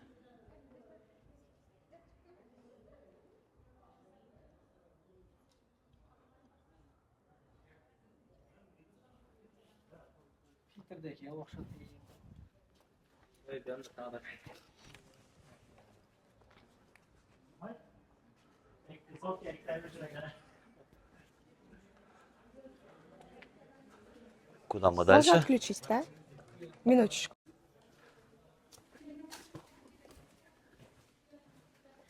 Так, сейчас мы с вами направляемся в Арсхана, то есть ханский суд. Кстати, это у нас дворец Ташхавле, построен в стиле лабиринта. Те люди, которые зашли внутри, но перед выходом они не могли найти дорогу. Они заблудились внутри. Это у нас каменный двор, то есть каменный двор и даже лабиринтный дворец хана. И это у нас арба, повозка, старый Мерседес-Бенц. Да, это. Обратите внимание, колесо, здесь есть металл, и они зашишали. Также они оставили линии, камень на дороге. Это прям оригинально, это с тех времен или это Да, восстановлено? 19 век. 19 век, ага. А кто там, буйволы, да, были запряжены или кто? Верблюд. Верблюд. Верблюд. Дерево, тутовник. Тутовник, да. Везде у нас.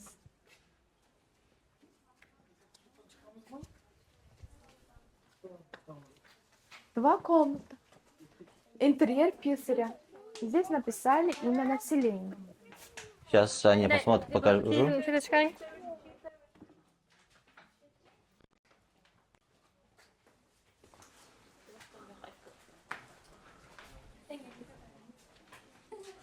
Buna kol koyar mı İslam'a?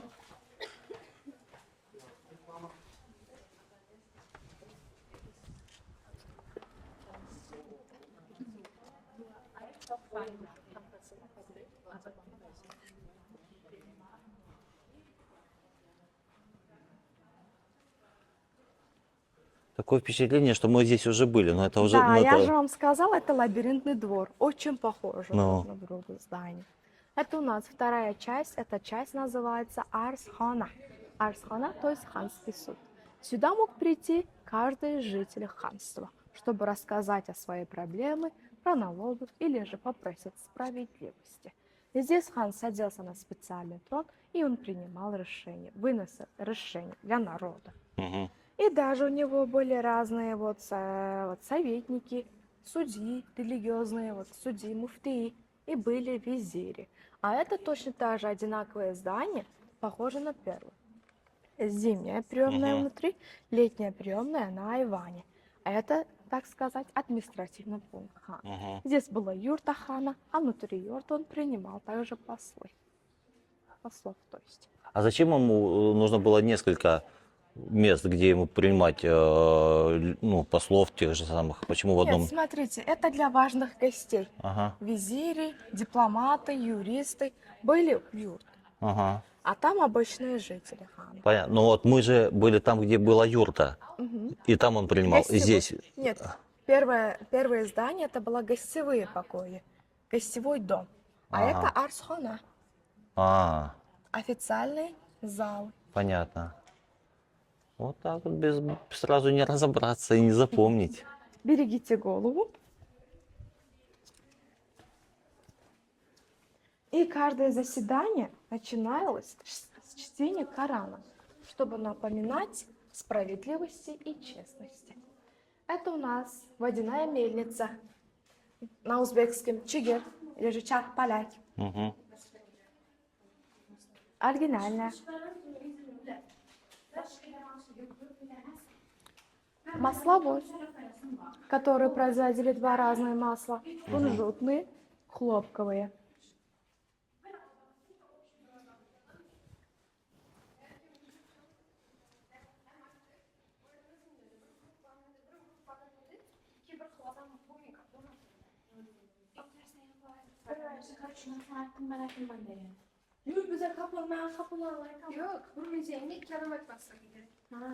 Так, это длинный коридор, раньше назывались как красным коридором или же золотым коридором, потому что вот тут проходили наложницы, неофициальные жены хана, вот они были очень красивые женщины, из-за этого эта дорога называлась как красным коридором или же золотым коридором. Их прятали, получается, да? Их прятали. А сейчас мы с вами направляемся. Третья, самая интересная закрытая часть дворца. называется гарем, личные покои хана и его семьи. Мгм. А здесь у нас дверь.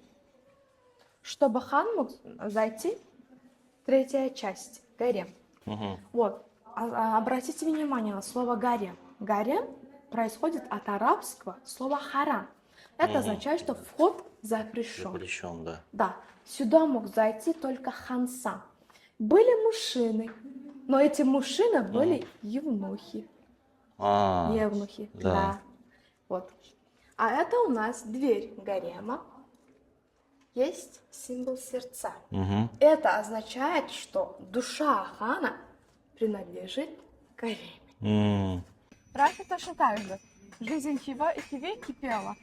Базары шумели. Мгм. Мастера создавали изделия из керамики, из дерева. И сегодня тоже можно увидеть, до сих пор хранится, вежливо хранится старинные традиции Мгм. ремесленников. А здесь у нас наклоненные медресе Алла Кулихана. Это медресе выполняла функции общежития для учащихся. А сейчас мы с вами находимся возле восточных ворота города. Восточные ворота называются как Палван Дарваза, что означает богатырские ворота города. А вот Это это, Палван Дарваза? Нет, Палван Дарваза туда, вон там. Вот Палван Дарваза сейчас не видно здесь. Ага. Вы можете посмотреть после экскурсии. Вот Палван Дарваза это была главная ворота города во время ханства. То есть Хивинское ханство существовало с 16 до 20 века. Вот, были разные ханы. И кто-то управлял Хивой целых 47 лет, Мгм. кто-то управлял Хивой 3 дня, или даже были ханы, которые управляли Хивой 2 дня. Это почему их убивали? Да, из-за трона. Мгм. Так, а сейчас мы с вами находимся возле восточной ворота города и караван-сарай. Восточная ворота была глава ворот, потому что раньше там был рынок рабов. Мгм. Если вы слышали, здесь был рынок рабов, и рабы были из разных стран мира. А здесь у нас караван-сарай. Караван-сарай, то есть это была как обстановка для караван, Мгм. отель для них. Караваны, верблюды, купцы, путешественники, они здесь остановились, отдыхались, а потом продолжали Мгм. свой путь. И здесь был базар, и даже локальный базар-маркет. И здесь обсуждали новости, слухи. Можно было купить специи, шелк, ковры и даже рабы, верблюды. А до сих пор это у нас есть, существует. Это торговый центр, просто современный для туристов. А рабов можно сейчас купить? Там можно, может быть. А там у нас окошко. Вон там наблюдали наложницы хана, неофициальные Ага. жены хана. И они наблюдали все, что услышали, они рассказали хану. А, Вот. как хитро сделано. И оттуда и вошла пословица в нашем народе: у стены тоже есть уши. Мгм, мгм. Да, В то время тоже были уши. Да? да.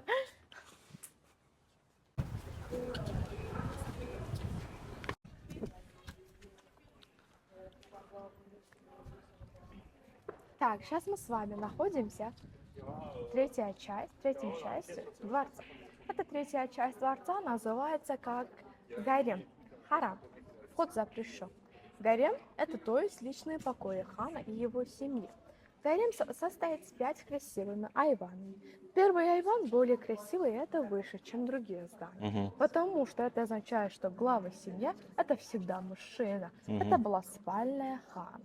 Но глава гарема была мать хана. Мгм. Вот поэтому мать хана считалась глава гарема или же шеф, босс. Потому что всегда гарем управляла Мгм. ее мать. Мгм. И обратите внимание, комната жены. То есть рядом спальня хана, здесь жили 4 Мгм. жены хана. И обратите внимание на комнаты. Все эти комнаты построены, чтобы они друг друга не видели. Все для того, чтобы избежать ревности и конфликта. А они не выходили в Они этот общий двор? уходили, ну просто, чтобы не видели. Мгм. И смотрите, эта часть здесь были наложницы хана. Это была зона для наложниц. Мгм. И у хана была, к слову, много жен, и у каждой был свой дворик. Почему? Потому что вы попробуете содержать 10 чёш и поймете. Блин, да, Трудно. Вот да. хан, Аллах хан, имел 44 жен. 4 были официальными, а 40 были неофициальными. Мгм. Вот 44 жены хана он сам выбрал из рынок рабов или из разных стран. Мгм. Ну, некоторые тоже были как подарок для хана. А 4 официально всегда выбрала мать хана. Вот. И они здесь жили вместе. А это у нас гарем. Также были детей. Мгм. И после принимания гарема, после свадьбы, хан подарил их махар, или же калым. До сих Мгм. пор у нас есть в нашем народе калым. Да, И да. он подарил очень тяжелые украшения, ожерелья, браслеты. И были золото и серебряные. Вот после принимания этих тяжелых украшений, они должны носить их всегда и везде. Потому что вы знаете, когда хан сказал слово талак 3 раза, талак, талак, талак, это на арабском означает, что развод. Мгм. После этого слова они ушли от гарема. То, что надели с собой, они забирали с Мгм. собой. Потому что после слова талака они ничего не могли Мгм. взять. Вот поэтому всегда носили тяжелые То есть в украшения. любой момент он мог сказать талак, талак, Талак, талак, да. и все, что на тебе было, вот всем и уходишь, да? Да, забирали. Ага. И оттуда и ушла у нас пословица «Красота требует жертв».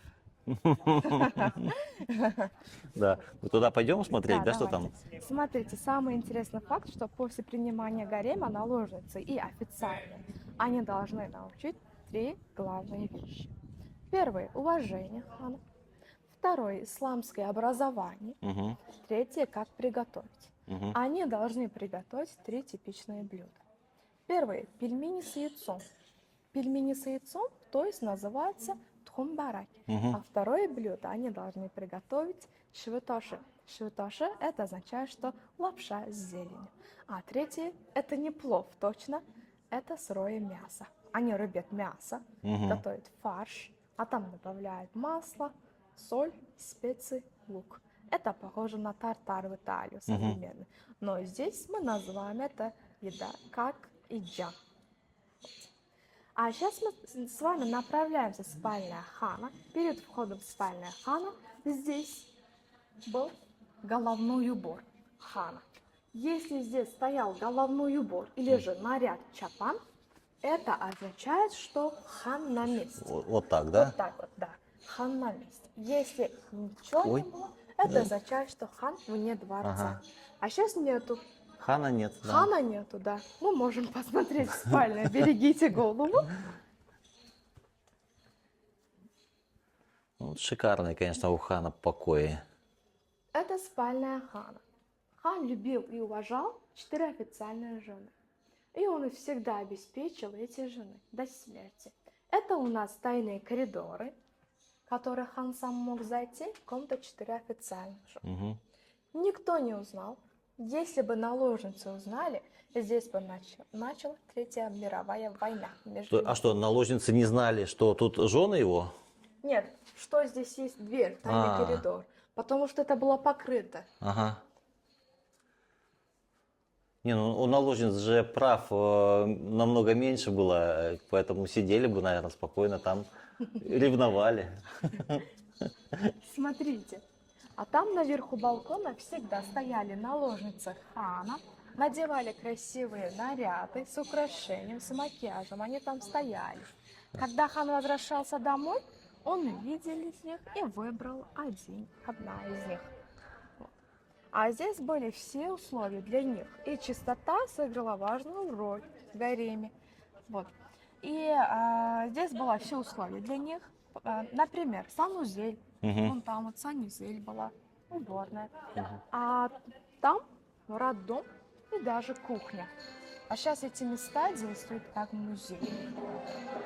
Сейчас Роддом, вот это меня вообще поразило. даже роддом есть. для Да. них. Потому что после принимания гарема их не разрешали погулять по городу одна или же ночью. Если они погуляли одна или же ночью, без стража, без Ага. хана, их называют амарана пашич. Мгм. А здесь можно увидеть до сих пор 4 официальные жены. Давайте посмотрим. Да, это они, да. Гарем не пустой. Вот они сидят, устраивают концерт для туристов. Они Три да? сидят, четвертая в Три сидят. Ангуле. Да, вот. Это восточная народная музыка Хорезма. И основной мелодия дает дойра, кругленькая, Ага. и аккордеон. А аккордеон разве был раньше совсем? Раньше тоже была аккордеон. Да? В 19-м. А она сыграет вот тарелками и даже ложками. Мгм. Такие ложки были раньше у ханов, деревянные ложки.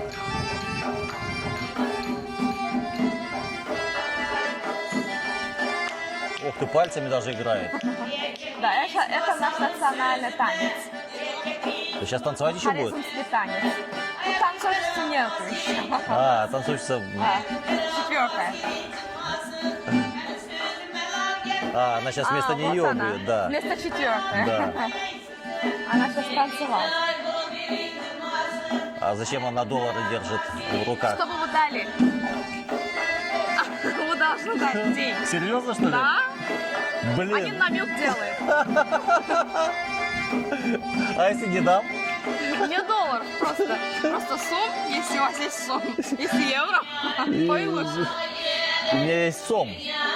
Ну, давайте 5000 дадим. А когда давать-то ей надо? Когда она по кругу пойдет как-то? И все, если вы хотите, то А, можно, да?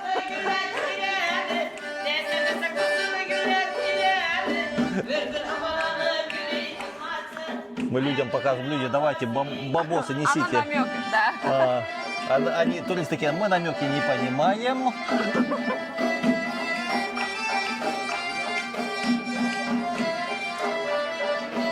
Мы за билет, типа, заплатили, все включено.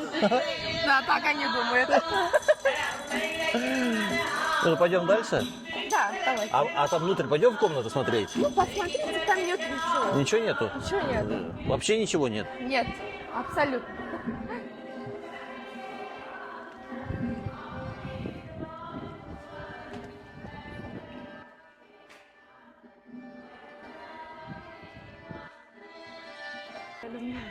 А вас меня зовут? Ань, а вот скажи, пожалуйста, а вот это что-то означает? Вот эти вот, как бы... Нет, здесь купол. Купол минарет. Вот. Ага, ага. Верхняя часть. Да, Здесь образуются минареты, а здесь у нас еще символ свастика. да. Вот. О, прям тут отчетливо, да, видно. Символ свастика. Мгм. Просто традиционный орнамент. Да. Его потом начали использовать нацисты и, собственно, пошла вот эта дурная, как говорится, слава. Здрасте. Это у нас Ташхола каменный двор. Это не просто дворец. Это символ роскоши. И даже каждый уголок Ташхолы скрывает историю, обычаи, традиции. И даже секреты хана. И Хиво, город, также мы называем музей под открытым небом, где можно любоваться памятником бесконечно. Когда наступает вечер и луна светится над вершинами минарет, куполами мечети, это кажется, что попали в сказочный город. 1001 ночь, как Аладдин. На этом наша экскурсия с Аней закончилась. Давайте скажем спасибо Ане за проведенную экскурсию. А это лайки, ваши лайки, подписки. Вот это будет самым лучшим спасибо. Правильно? Спасибо за внимание. Да, друзья, мы отпускаем Ани, и я продолжу гулять тут уже самостоятельно, наслаждаясь видами прекрасной сказочной Хивы.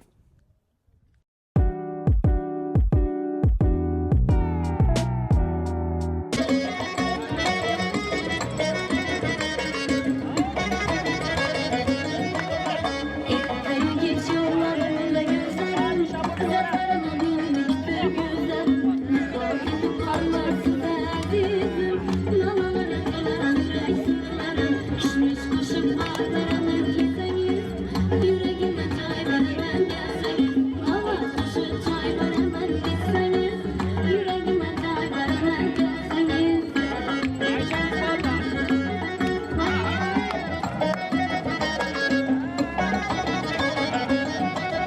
Özlemize bu yolda şansımız, sevgiler eylesen ikimize gel. Olay muhabbetin şartı bir duman, bir hayırsız rüyasının tarzı. Pişmiş koşup gol veremem gitseniz, yüreğime çay veremem gelseniz. Hava taşı çay veremem gitseniz, yüreğime çay veremem gelseniz.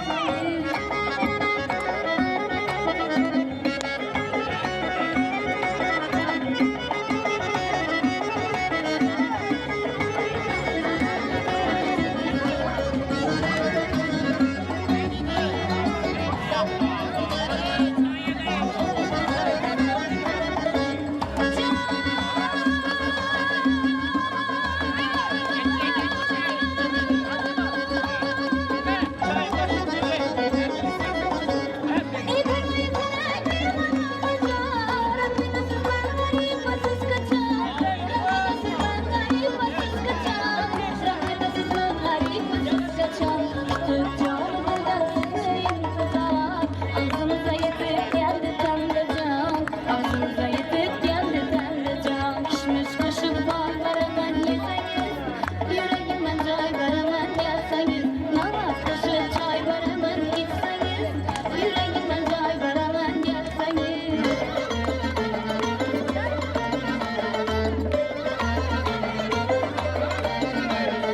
Avuçtaki vatanlar, avuçtaki vatanlar, avuçtaki vatanlar, avuçtaki vatanlar,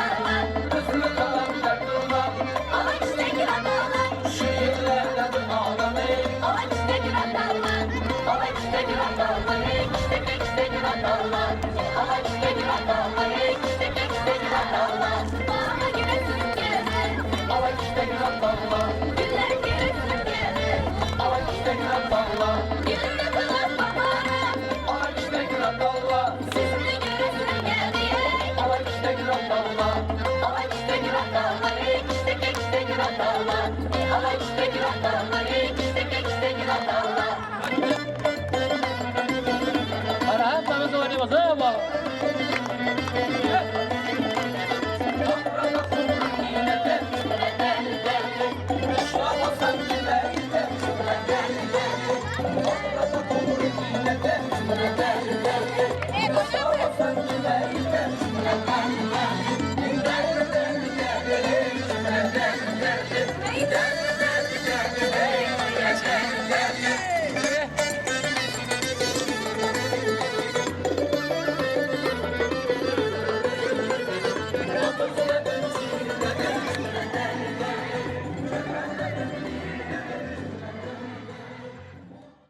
Друзья, Хива – это не только старый город, в котором мы только что с вами были. В Хиве много еще достопримечательностей, которые интересны, в том числе любителям истории. И это даже не только история, просто посмотреть, как это выглядело много-много сот лет назад. И одна из локаций, это вот здесь мы находимся возле Дишан-Кала.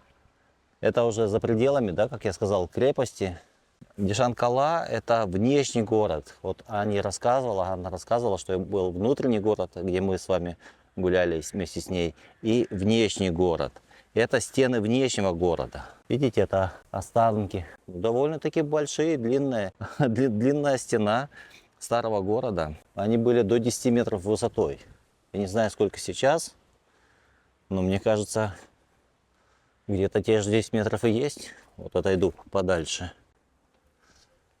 Вот такая останки старой стены.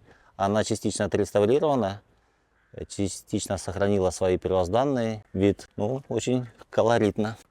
Оно состоит как будто из грязи, да, вот такое слеплено, извините меня, из говна и палок.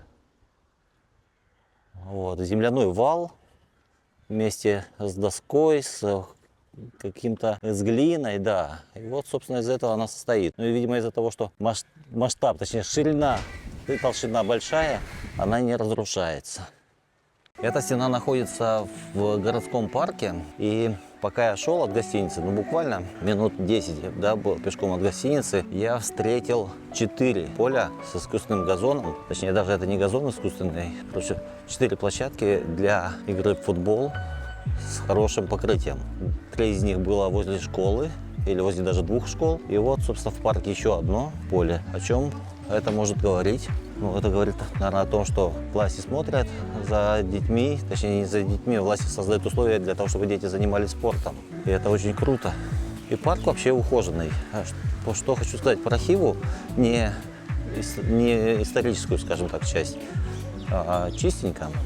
Как, впрочем, вообще в Узбекистане, в тех городах, в которых я побывал, на улицах чисто. Следят за порядком, это очень приятно. Но и безопасно. В Узбекистане очень низкий уровень уличного насилия, скажем так. Илтимос ахлад ташламанг. Но это, наверное, не выбрасывайте мусор, где ни попадя. Ну, поэтому и чисто. В том числе поэтому чисто.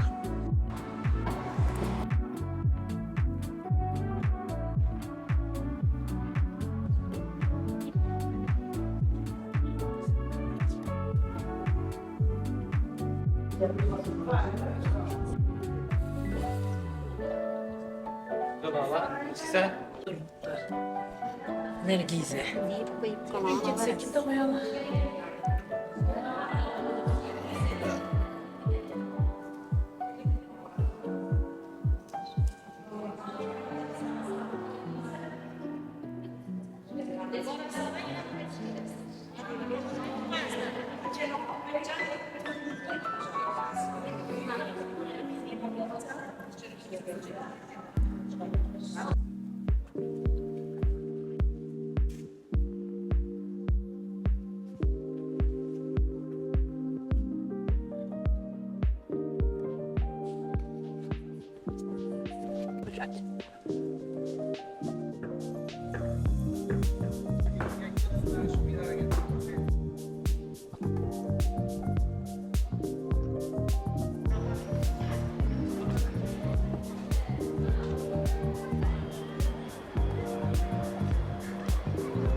Друзья, если вам понравилось это видео, поставьте лайк, подпишитесь на канал, если еще не подписаны, чтобы YouTube рекомендовал наш канал, наше видео еще большему количеству зрителей. И это помогает нам развиваться и мотивирует на новые путешествия, на новые выпуски.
Друзья, моя поездка в Хиву подошла к концу, и вместе с ней подошел к концу выпуск про этот чудесный город в Узбекистане. Скажу честно, я ехал с ощущениями того, что что-то будет интересное, но я не думал, что это будет настолько интересно. Это классный город, супер. Я не был в таких городах, возможно, они где-то есть в Африке, может быть, с такой атмосферой, да, и с аутентичностью. Но я еще не был, и мне очень понравилось. Очень понравилось. Мне понравилось и как выглядит город, как встречают гостей здесь. Отношение к туристам, ну все, нет ни одного момента, который бы мне не понравился в этом городе. Как, впрочем, и во всем Узбекистане. Поэтому, друзья, 10 из 10 этому городу. Он мне очень понравился. Приезжайте, наслаждайтесь. Ставьте лайк видео, если вам видео понравилось. Подписывайтесь на канал, если вы еще не подписаны. Рекомендуйте, пожалуйста, наш канал, это видео своим друзьям и знакомым. Мы будем с Наташей вам очень признательны.